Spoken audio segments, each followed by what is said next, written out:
سر مبارکه سوره چې د قرآن عظیم شان یو سل لسمه سوره ده په مدینه منورې کې را نازله شوې ده. 3 مبارک آیاتونه لري. تلاوت او پښتو ترجمه یې له لومړي آیت څخه اورئ. بسم الله الرحمن الرحیم. د الله په نوم چې ډېر زیات مهربان رحم لرونکی دی.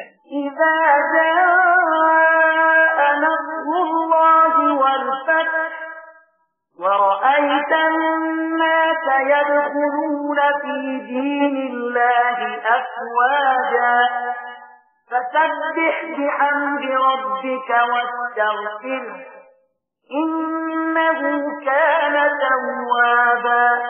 کله چې د الله مرسته راشي او بری در په برخه شي او ای پیغمبره ته وګورې چې خلک ډلې ډلې د الله په دین کې داخليږي، نو د خپل پروردګار له ثنا ستاینې سره د هغه تسبیح وکړه او له هغه نه بخښنه وغواړه.